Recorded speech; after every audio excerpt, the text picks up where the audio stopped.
right, well, I'm grateful for the intrepid audience that we have today.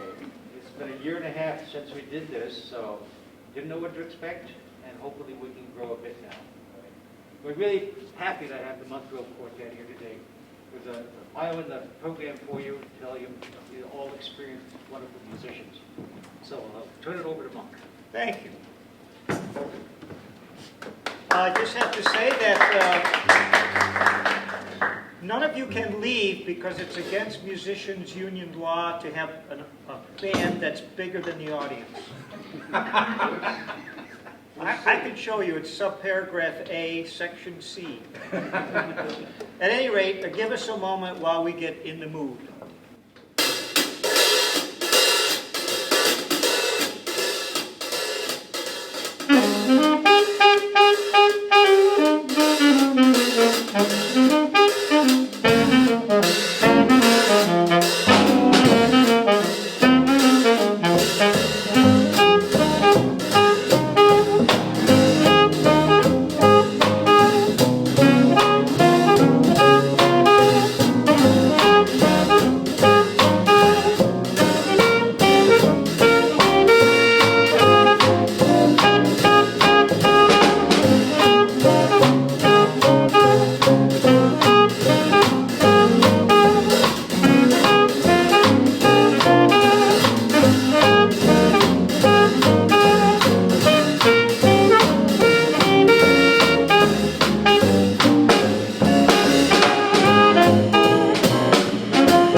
that, of course, was In the Mood, which in 1939 was a big hit for the Glenn Miller Orchestra. You would have put your nickel in the jukebox, and he was like the king of the jukebox at that time. We're playing a lot of blues and swing today, and I was trying to think, well, if it was a seasonal song, what would you play now? And it's actually a transition day. I think of September 1st as the end of one thing and the start of another. So here's a medley of Summertime, followed by Autumn Leaves.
So,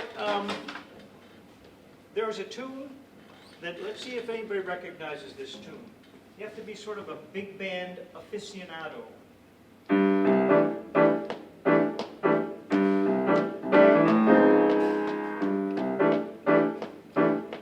Yes, no?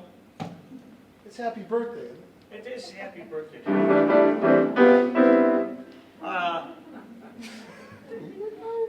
So there's a prize, there's a trivia question involved here, and there's actually a prize if you get it right. Stan Kenton, this would have been in the, I think, the late 50s, did a song called Intermission Riff, which is what I just played. Years later I found out that Stan Kenton actually plagiarized, almost note for note, an earlier song by the Jimmy Lunsford Band. So if you can tell me what song he plagiarized, you get a neat gift. And phones are allowed. It's such a hard trivia question. You can see if you're finding it. Anyway, we're going to do a little medley of Intermission Riff, followed by, I know you'll know this one.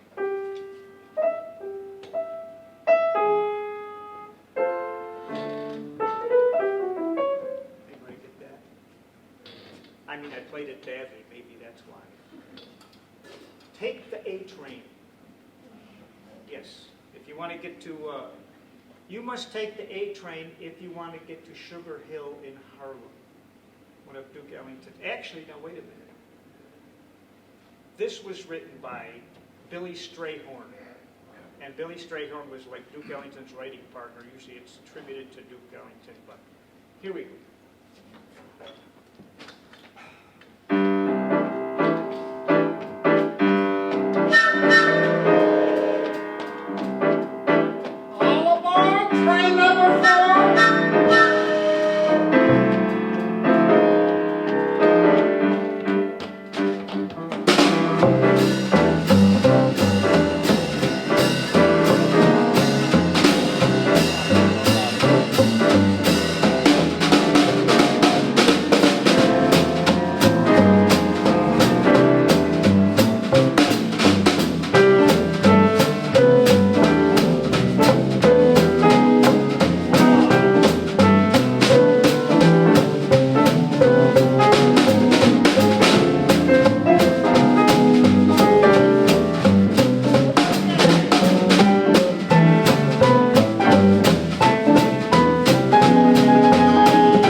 Tom McGrath on the train whistle.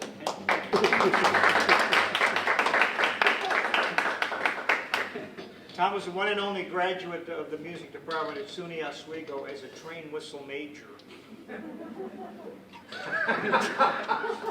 It's true. It's Yeah. true. Yeah. You should have seen his senior recital. It was like, people came dressed up like engineers. It didn't last very long either. No! Do they make train whistles in different pitches? Oh, yes, absolutely. Yes, okay. This is a tenor sub 2. Tenor sub 2 train. But of course. You Could bring you your play that for chromatic- me? I want to see if I can like find the pitch. Yeah, I got it. This is a glissando. Well, that's the Doppler effect. Oh, Oh, too man. much fun. So, jazz musicians have always been like opportunistic.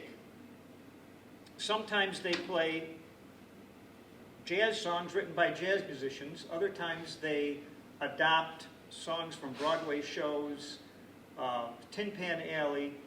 In this case, in the 50s, there was a craze for bossa nova music, brought up from Brazil, some famous records. So eventually jazz musicians adapted that, and this is a song by Kenny Dorham. It's called Blue Bossa.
forgot to ask if anybody had determined the answer to our trivia question. That's like an 11 on a scale of 1 to 10. The answer is, you can share this at your next cocktail party if you're talking to somebody and you want them to go away. Did you know that Stan Kenton's intermission riff is actually stolen from Yard Dog Mazurka by Jimmy Lunsford? And they'll go, oh, very interesting, and then they'll go on their way. Isn't a mazurka a dance? It is indeed. And a yard dog was like a junkyard dog, a guard dog, a yard dog, or something like that. So jazz people were very creative with their titles. What's next on our hit list? Misty. Okay. Speaking of being creative and looking for material, a lot of jazz musicians enjoyed the song Misty, written by Errol Garner, who apparently could not read a note of music, but was an incredible player. Most people know this from Johnny Mathis's version. I remember watching the Lawrence Welk show one night, and he said, and now we're going to feature Skeets Herford on the lovely Musty. A 1, a 2, 1, 3, 4.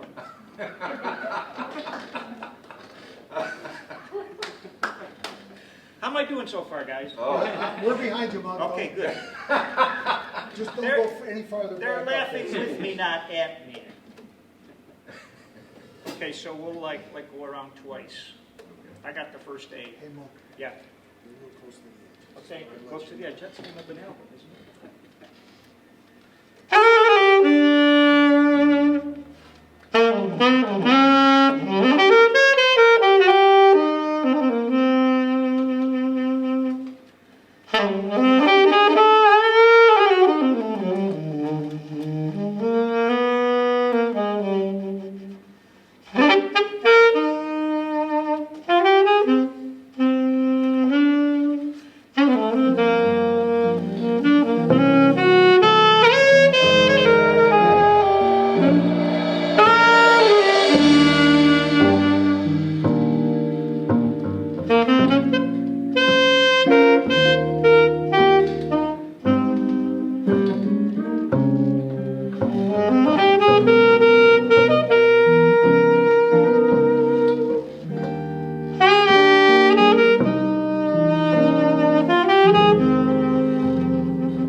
So I'd like to thank David Moore for having us one more time. We've been here a bunch of times. I say this every time. When we're done, David always says, it was pretty good. We'll give you another try. And he always goes, no, I didn't say that. So thank you, David. Let's see, next Wednesday at 1 o'clock, right? Okay, but when are they showing this video? Oh, the videos are shown on Pioneer.org, actually they call it YouTube page, and that's at 1 o'clock on Wednesday, between 1 and 2. And then the live performance is recorded, it comes on next week, again at 1 to 2 o'clock. That's pioneerradio.org, or just tune in if you have a radio, WPNR FM 90.7. Cool. And the 15th, Lee Priori, who's a marvelous singer, sings opera and lots of different things with Sar Shalom Strong will be here in 2 weeks. And they're not to be missed. They are marvelous musicians. And so you've got the calendar there. We're going to do, the secret to life, ladies and gentlemen, is the 12-bar blues. So you can quote me on that. If you can play the 12-bar blues, you got it. Here's a 12-bar blues. It was done by Jimmy Smith, and it's called Back at the Chicken Shack. I'm not sure what is Back at the Chicken Shack besides chickens, but that's what the song is about. Key of love. Key of love. There's another trivia question. What is the key of love? Ask anybody afterwards and they'll tell you. Why don't you count it off, John? 1, 2. 1, 2.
questions. I was going to put in a little Q&A. Anything you'd like to ask David or the members of the band? Okay, I'm going to give away the prize that was going to be for the trivia question if someone asks us the question. Yes, David. I have a question. Yes. Hey, Sean, how the devil do you find the right notes when they're that far apart? Can you repeat that? How do you find the right notes when they're that far apart? Fingering. Well, I don't always get them. But Good answer. but it's a lot of practice, and the way the instrument is built, there are certain physical landmarks on the instrument, like right about this will be a D where your thumb kind of, so it's a lot of practicing shifting and yeah. Yeah. Yes. Is this the largest unit in this style, like violin? The biggest instrument? Is Yeah, there a that's bigger the bass biggest, pedal? or you have another In- one bigger than this? In this, well, I'd say in jazz and blues it probably Yeah. is. There is I've seen this instrument called the octobass. Have you seen that, Monk? Yeah, I guess. It sounded like YouTube or something. Yeah, it's a giant Giant bass one? that two people play. One person is the bow, and then the other person stands on a step ladder, and they have levers that stop the notes on the Oh. strings. Oh. So it's, I think Wow. some crazy like Mahler or some.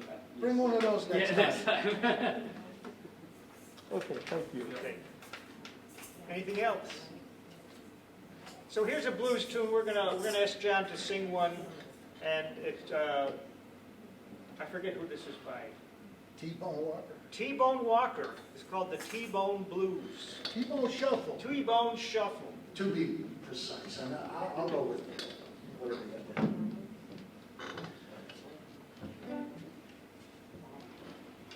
We ready? Yeah. 1, 2, 1, 2, 3.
It's, two significant things happened for me in 1966. First of all, I got this for my birthday present. That's why it looks so old and rusted. Secondly, I fell in love with a musician named Cannonball Adderley, and the first tune I heard was called Mercy, Mercy, Mercy, which later had insipid lyrics put to it by a group called the Buckinghams. But this was the original. And on the record, Cannonball Adderley was quite a spokesperson. He was a former music teacher, and he really knew how to talk to an audience. And he did this little introduction to it, and I've been looking for an opportunity to read what he said. So if you guys could just give me the Mercy, Mercy, like just vamp on the first. The 1 to 4.